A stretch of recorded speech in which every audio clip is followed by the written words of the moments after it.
Obviously, the other day the focus was on recruiting, and I know you guys had a lot of other questions, so I want to give you an opportunity to visit before the end of the year. I talked the other day about it being a kind of a happy new year on signing day. That's the way I've always kind of looked at it from a football terms, right? Like even with the new signing period, it's my first time as a head coach to have the December signing period. So I'd always kind of talked about it in that February period, because at that time in my career, right, it's usually when you're done with the bowl game, you're done with the recruiting, you kind of turn the page. So it's a little bit different with the two signing classes. We obviously put the majority of our signing on that first class, but we're not done yet. You know, currently working on kids even today. I just got out of watching 8 different prospects on film today. With this transfer portal, literally things change overnight on people. So it is still kind of a work in progress with recruiting, and obviously because we didn't qualify for a bowl game, the season is behind us, which is a little bit unique for me. In my head coaching career, I only had 2 times prior to coming here in my career where I've ever missed a bowl game. My first year at Arkansas, my last year, and then obviously this year to come away 1 game shy is to be quite honest, infuriating for me, just because the expectation is to be playing in a postseason game, but more importantly to be practicing now. That's the number one thing that probably irritates me more than anything, is to not have the opportunity to get better with our younger players, to get better through practice. I think the only way to get good at football is by practicing. So hopefully we're not in this situation much more again. I'm excited about where we're at. I thought the growth of our team over the course of the year was good, but we just can't be satisfied with playing hard and playing well, and at times playing well for 3 quarters. Like, that's just not acceptable to get to where we want to be. So a lot of things that we're looking at now, coaches wise, offensively, defensively, staffing, different things that we have to do to get better, and just a lot of different things in our building. I think the neat thing for us too right now is, as a head coach now, everybody's been around me for a year, whether it's administration, whether it's our players, whether it's the university. I've been able to build a lot of relationships. I think when you walk through the door the first time as a head coach, you're often viewed by the people that came before you, whether that's right, wrong, or indifferent. I think people just naturally transition to that they think every coach is kind of the same, right? Every head coach is kind of similar to what they've done in the past. And the more I got here, the more I was trying to stress to them, like, I really don't care what's happened in the past. I've literally talked to every coach that had been a head coach at Illinois over the last 25 years, except for, obviously I talked to Coach Smith, but from Coach Turner, who was our first guest captain, to Coach Zook, right, a guy that I competed against and talked to, that Coach Tepper, who's actually a coach that I competed against as a player coach, but also a guy that I interviewed at one point during my coaching career, right? So just a very unique perspective on guys that I've talked to during the course of time. I feel I know Illinois better now, a year from now, than I ever have. With that being said, I also want to thank you guys, right? So the majority of you are the guys I see every time we have a media opportunity to get together. You know me now differently than you knew me coming in, and I know you. One thing I've always tried to say is, like, I don't care what someone's job is. The last thing I ever want to do as a person, right, is to try and make someone's job difficult. Everybody has a living that you choose. Your profession is what you choose. As a head coach, the times I get frustrated is when I see someone, not from a media standpoint, but I really grow very, very quickly tired of people that waste my time, right? People that make my job more difficult by just not being good at theirs, right? That really just is something that annoys me. So I'm sure from your perspective as well, what I've tried to do is be as accessible as I can when I can. I've tried to treat the media the same, whether it's a win or a loss, right? It's not your responsibility, it's my responsibility, but actually human relations or human emotions are very strong, right? So after a game, I've always tried to take a minute before I talk to you guys, especially if I was in a mode of operation that wasn't going to be conductive to having great conversations, right? So I try to own a moment and move into it. So thank you for that. And also just with Bret, obviously it was my first time coming here, and asked for him to be heavily involved in football. He's a guy that I've really grown tight with, and a guy that I respect the way he handles it. So I know Kent will still be around and in capacity in a bigger picture, but anything dealing with football, anything dealing with our players, anything dealing with our coaches, I appreciate the correspondence with him. He's really in communication with me on a daily basis to get where we need to be. Sam's been unbelievable with us as well. So the media relations part of this job over the last year has been awesome, and I look forward to moving forward as well. So with that, open it up for questions, really anything and everything from roster to, if you still want to hit on some recruiting things, I'm definitely good with that as well. But obviously it was a busy coaching carousel. You Yeah. guys stayed steady. Do you anticipate that? I mean, do you expect any staff changes moving forward? Or do you think this carousel's kind of stopped in that regard? You know, as soon as there was transition, I knew some things were going to be happening. You know, I never say never on my 10 coaches. You know, one of the first ones, John Marinelli, was a guy that I'd hired. John was a very well accomplished high school coach who got in the coaching world. Kevin Sumlin and I are guys that have known each other, been around each other a long time. So when John, when I became aware of John through a couple different people, he's a guy that I was interested in talking to, and then that was literally one of my latter hires, right? But he worked with me on a daily basis on a wide range of topics, and so when he had the opportunity to go to Connecticut, I said, hey, absolutely, this is something that actually ironically just talked to him this morning, something that he could do. A couple of my analyst positions have got job opportunities that they're currently considering, that are interviewed for some different things, but you know, until really that last week in February, I never feel good where I was at. I learned really early on, my first year as a head coach, I hired a guy by the name of Mike Devlin, who I played with, who was a longtime NFL player and was, at the time, he was coaching at the University of Toledo. I kind of learned through fire on this one, right? So his head coach's time allowed me to talk to him, wanted me to have him, and I told him that's the person I wanted to hire, and I didn't. He said, Coach, can you let me keep him through recruiting? He's got like 8 guys committed to him, and Devil and I were great friends from college, and is a guy that we'd always talked about hiring. And then literally the night before he was supposed to come here, he got a job. That's when Mancini became the head coach of the Jets, and he stole him from me the night before he was supposed to show up. So I learned early on, right, to take advantage of the hiring process when you can. So until we kind of get through that time right now, I can't say 100%. Coach, you mentioned the bull situation. You guys were the 5-7. They talked about maybe, you know, you guys gave them a bid, but obviously they didn't happen. How involved were you in that? What would that have meant for you guys? Yeah, so really, if we were, you know, at that time we were 4-7, I guess, correct? At that time when all that conversation came about, really, I knew it was going to be, you know, I knew the game when we could no longer win 6 games had happened, right? At that point, I knew that the chance for qualifying for a bowl automatically was done, or in a sense automatically, and then someone mentioned, you know, the 5-win opportunity, and I'm like, listen, if we were 10-1 right now, I'd be having the same conversation. We don't talk about bowls until we get done with the season. I literally wasn't. I know Bret kept me informed.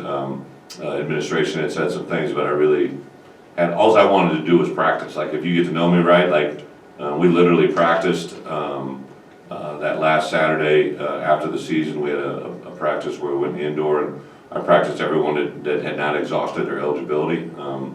And we were at a 5-win team, but I specifically asked the NCAA, and no one said no, so I got permission to go out, and we got one last practice, and I wish it could have been 10 more, but we couldn't. So the main thing I kept saying to our coaches is, I am upset, right, but we're not going to bowl, but it's more along the expectation, right? So they started talking about how banquets had been scheduled for the first week of December, or, you know, kids were leaving after finals, you know, and I'm like, well, what are you talking about? Like, how can they be planning on leaving if they don't know that we're going to be in a bowl game or not, right? But the expectation here, because they haven't, was the reality of that they didn't plan on going on. And like, it blew me away. Like, we are going to have a banquet, a senior banquet, on the second Saturday in December every year, because we plan on being somewhere else the first weekend in December. That's how I've operated, right? Like, and to get everyone to think like that, from the custodians that walk in the door in the morning, to my coaches that are in the building on a daily basis, to administration, to the university environment, the expectation is to practice in December, not recruit, you know, right away. So it's kind of a frame of mind that you got to get a lot of people in line with. No banquet. You're not having a banquet, or are you pushing back? You know, we were going to have a banquet, but there was scheduling issue, and then with the whole kind of resurgence of COVID and everything else, we're looking at a couple different options. We'll go through 8 weeks of winter conditioning, 5 weeks of spring ball, last year we had a banquet we had a Monday night football game. I don't really want to necessarily follow that pattern, but I'm looking at possibly maybe a Thursday night football game, and then having one Saturday scrimmage after that, or one Saturday practice after that. So that Friday, we're looking at maybe the possibility it's a week before the draft, so technically seniors, I just want to honor these seniors, in conversations with Josh, these guys have been through so much and gave me an opportunity to coach them for 1 year. We'd love to do something for them in spring. Coach, in your opening statement, you talked about speaking with former coaches at Illinois and learning from them. Can you explain what they all kind of said and maybe how you were able to use that this season? Yeah, every one of them was every one of them had a different perspective, right? So one of the cool things about this opportunity, I distinctly remember the first time I ever met Coach Gunther, right? I was in Phoenix, Arizona. I was a young coach, and Coach Gunther was with Bob Bowlesby. And Bob Bowlesby at the time was the AD at Stanford. I don't believe he was the commissioner of the Big 12 yet. And Coach Bob had been the AD at Iowa when I got my first job. He'd been there as a player, and then when I was promoted to full-time coach. So he's a guy that I've known for a long time in this business, and he introduced me to Coach Gunther, and just struck up a relationship with him pretty quickly. And then when I was the head coach at Wisconsin, he became kind of that liaison in the Big Ten office, and so I was around him quite honestly several times, and I always gravitated towards him. So he's literally one of the first former coaches I talked to, right? I believe Coach Turner was probably the second. Coach Zook was in there. Coach Tepper. Trying to think, there's probably a couple more. Unfortunately, there's been a couple, right? I think they all had their own perspective, but all of them have a different viewpoint, right? Like Coach Turner, what I really was engaged with him is like how he grew it and then why he thought maybe it fell, right? Obviously, Coach Gunther had been here, his perspective as an AD and player and all that stuff, but and then Coach Zook was probably the guy that I was most engaged with. Like, here's a guy that I competed against, had talked to about an employment opportunity with me when I was at Arkansas. A guy that I just really have a lot of respect for, even going back to when we first met when he was the head coach of Florida, right? So a guy that's kind of similar to my age, background, experience, and his viewpoint was completely different, than the others, just because of the way he took it over. I'd interviewed and talked with Jay Lehman, right? So he's a guy that had been under a couple different coaches. So I was really just trying to gather as much information as I could about a job that I had not walked through, right? Like I still think to this day, one of the major reasons I had the good fortunes of what I accomplished at Wisconsin was for 2 years I was a defensive coordinator learning about the job without being a head coach, right? And I think the perspective that brings is you learn so much about a program by being there without being a head coach. You learn the highs of the highs, you learn the potential landmines, you learn the potential glitches, but you also learn the great strengths. And then as a head coach, you're walking in eyes wide open. I reflect on my times at previous spots where I was at, and it took you really a couple of years before you really truly knew the dynamics of the community, the building, the athletic department. So I was just trying to catch up to speed as fast as I can.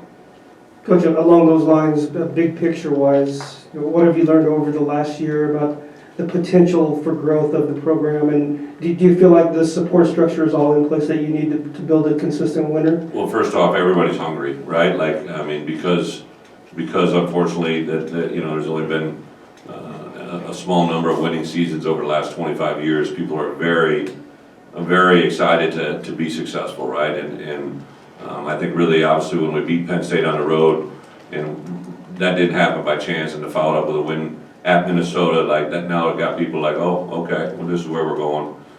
Players could feel it coming. The greatest indicator I had that good things were going to begin to happen was from our players. Like I sat in our first bye-week meeting, and I heard a group of Illini Council guys were primarily fourth, fifth, and sixth-year players talk about how thankful they were where we were at.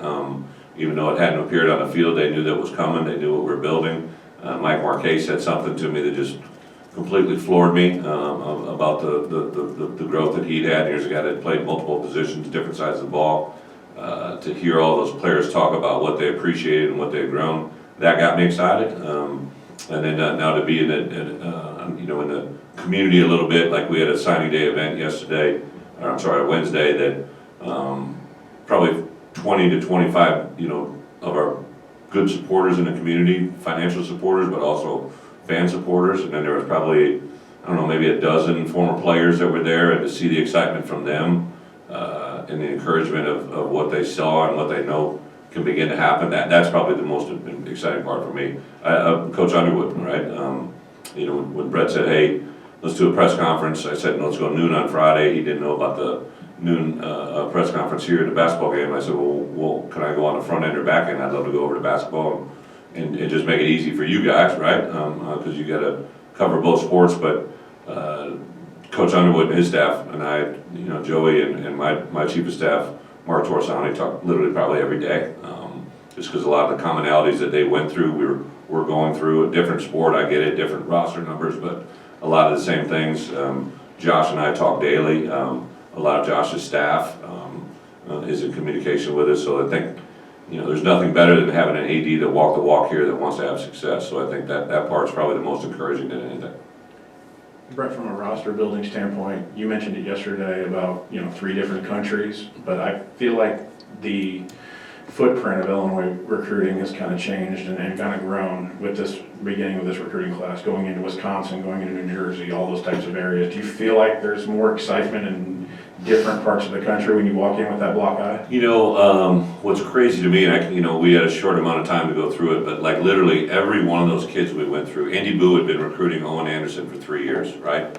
Back in his time at Rutgers, right? He knew of him, he's one of the first guys. I mentioned,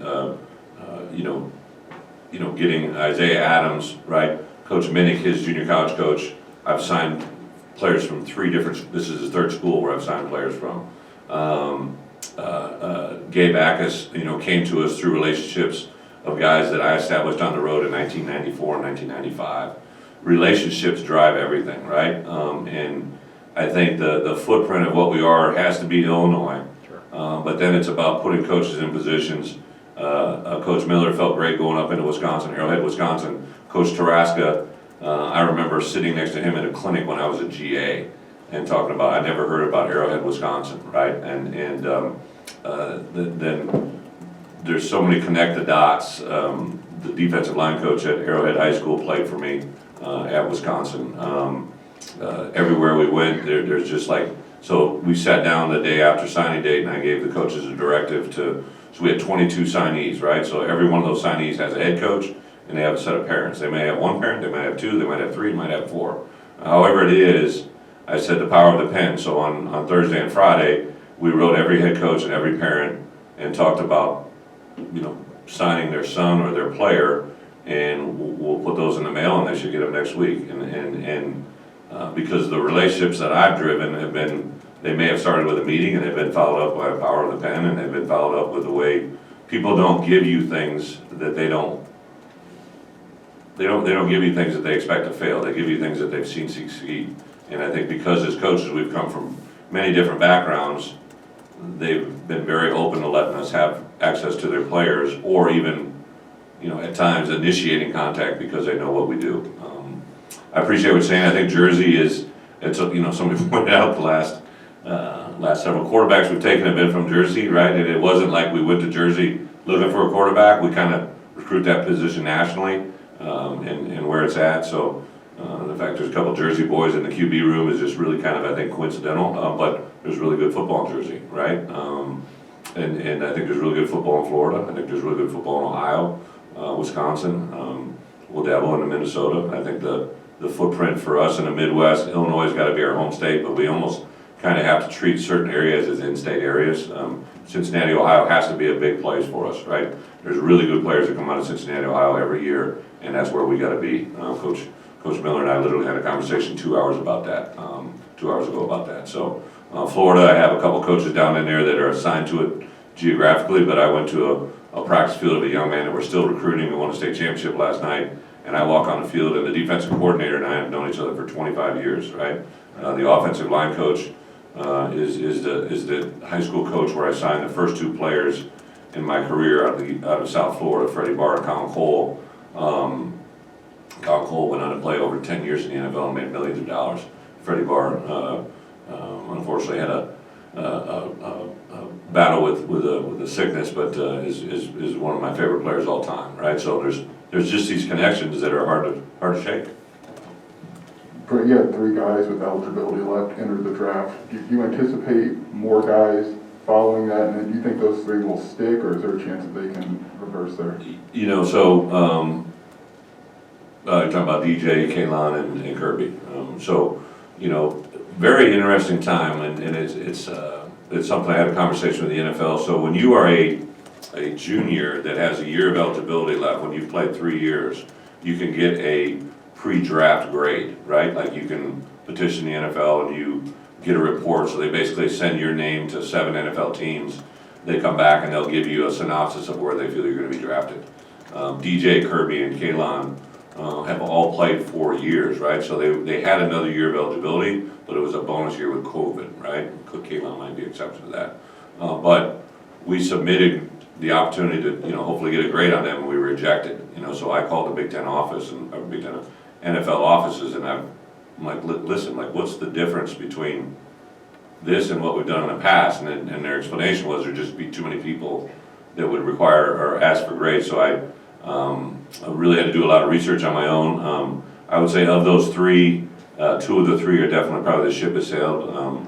Still in conversations with one of them. But I think as a head coach, I also want to toe the water. Like if I try to give them information, right, that like if they're going to be a second round or a first round pick, even a third round pick, like if it's a high third, like I remember J.J. Watts came back as a third, right, and they're like, do you think he'll test well? I'm like, yes. Will he interview well?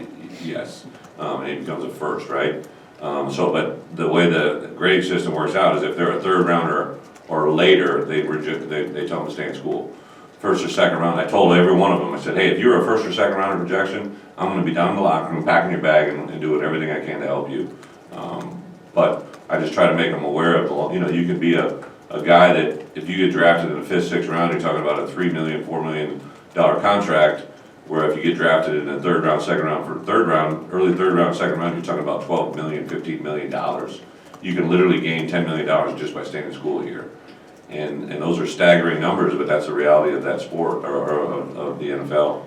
So try to educate them as much as you can, but the other thing too, right? I've learned this even in places where I've been for an extended period of time, 7 years, 5 years, that NFL, when they start calling, they tend to forget what you've, you know, built this relationship.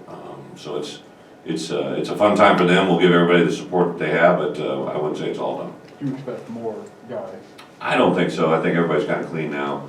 I do think that some of the guys, there's a couple guys when they entered the transfer portal with me, I said, listen, congratulations, this is what you want to do. They've been really healthy conversations, but there's a couple guys I think that potentially still could come back to us if we present the right information to them, and more importantly, if they can't find the best information that they're looking for.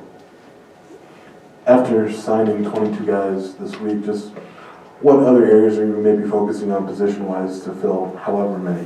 Yeah, I think, we signed 5 high school offensive linemen, 1 junior college. I think the more experienced offensive linemen that we can find that could possibly join us is a good thing. Really respected on both sides of the ball. I think we're just low on numbers, right? It's a different scheme. It's a different, for us defensively to play a 3 down, like we're low on numbers. So I think that's something. I think we're always looking for good players on the perimeter that can change the game, if that's possible. So really, at this point, you're not really turning down anybody that you feel could help us win a football game. So I don't really limit it to a position. Coach, what's the feeling on the quarterback room right now? Are you satisfied with where you're going to be at the beginning of the year? Also, is there any update on Art and how he's coming? Yeah, so we actually had a player panel yesterday on Wednesday with the people that were in our building for that, and Art was one of the guys on the player panel, and I know he had, I saw him after surgery last time I saw him. He was in a shoulder harness and a wrist brace, and he came out right on the corner, and he, typical Art, dressed to the nines, slacks, golf shirt, because he's going to present to a group of donors, right? He's going to speak to a group of donors, NLI people, or NIL, NLI, right? NIL in that world, right? So he didn't have anything on. I'm like, dude, what are you doing? Like, and he's like, Coach, I'm good. Like, he's moving his arms around. I'm like, no, you're not good, right? Like, but he's out of his brace, out of his wrist, everything. So he's continuing to jump way ahead of the strides in that regards. As far as the quarterback room, I think you're always, I'm excited about Donovan Leary. Like, really have been intrigued with him since the day I met him. Being in the home in mid-December, I'm a big believer in DNA, right? Like, I've signed some Watt brothers, some Henry brothers. I've had some success, and then you watch these guys, father-son combos. Now I'm recruiting a lot of guys that used to be I recruited to get AJ Derby, who I played with his dad, and he ended up switching from quarterback to tight end, and in 1 year he got drafted by the Patriots and played in the NFL a number of years. So I love the power of DNA, and I think what his brother's done at NC State should give you a little bit of an indication of what he might be able to do for us. I think the QB room that we had at the end of the year can definitely have additions. I think that's pure numbers wise. There at a time we got a little bit thin, and especially Art's not going to be able to go through spring ball. So any bodies that we can, and not bodies, anybody that can help us win a championship that can enter that QB room, I think would be open. Coach, earlier this week when you spoke with us, you said 3-4 days away from my 1-year anniversary on this job. When you think back about what this last year has been, what's the biggest takeaway about this job? What's the biggest thing you've learned? When Josh Whitman called me, right, I was excited. Being from the state of Illinois, watching things unfold here after I left Arkansas, to be in the NFL, you definitely had I wanted to be a head coach of college football again, but I wanted it to be in an environment that I thought you could win, right? And I kind of wanted to do it in an environment where you could come in and, maybe apply some of the things you've learned in the past. So to get the flagship university for a state that I grew up in and competed in this conference as a player, assistant coach, coordinator, and head coach, it's like the perfect recipe, right? I couldn't ask for anything better. And now to get here and be in this environment for a year, to see the growth that we have, to also really take this month now here, we'll reset, we'll start our freshmen, these guys that are signing with us now, they'll report on Wednesday, January 12th. And so I'm making schedules, I'm doing spring ball schedules, I'm doing future scheduling for us in conference play, out of conference play. Just the excitement about where we can go is probably tenfold now of when I started, and it was high when I got there, right? It's probably the unfair thing to say, but I was really excited when I got here, but now I know it's tangible, and now I'm even more excited, right? Because the response from the people in the state of Illinois, high school coaches, the players, to know what we're capable of doing in the recruiting world, to know what we're capable of doing within this conference, especially the Big Ten West, to know that Iowa represented the Big Ten West in a game that we all want to get to in Indianapolis, to know that we were right there toe-to-toe and weren't able to get through. We took the team that won it a year ago and beat them 47-14. I remember Josh came over and met with me the day after the game, and I had the Land of Lincoln trophy on my table, and he's like, "Oh, what?" And he never touched it, right? And I'm like, "What do you mean?" And I knew that we hadn't won it in 6 years, but those things Bret hit me with a stat the other day. So when Chase got 1,000 yards, that's the 14,000-yard rusher I've had in my 13-year career. That equals the number of 1,000-yard rushers in the history of 132 years of Illinois football, right? So I know what we can do here, and that's more tangible now than ever in my life, ever in the past year. So it definitely has me excited. Brett, can I get your thoughts on recruiting in the NIL world now that we're in? Basically, I keep going back to the Lane Kiffin quote on Wednesday about kids just want to know how much money I can give them and how much money they're going to get. Is it frustrating in the sense of you have to kind of tell parents whatever you're being promised, it's not a guarantee, it's not on paper? I think when the NIL came through, everybody was, had their own thoughts and what it could be or couldn't be, and by no means do I want to speak on Lane's behalf. I've known Lane for a long time, so I think that I can literally promise you as a head coach, now sitting here after one recruiting class, not one person mentioned it to me, right? Not one person in recruiting, not one parent, not one story, right? But I will tell you this, I hired Pat Pearson to come here from the University of Oregon, and I think he and Josh and administration have been on the cutting edge of, I can't tell you how many times when we'd have a kid on campus for an official visit, and we'd put our NIL presentation together, and the parents would be like, oh my, and they've been several other places within our conference, within this country, and they're like, I've never seen anything like this. And our players can talk about the measurements we took a year ago to set up their social media accounts, to work with Open Doors, to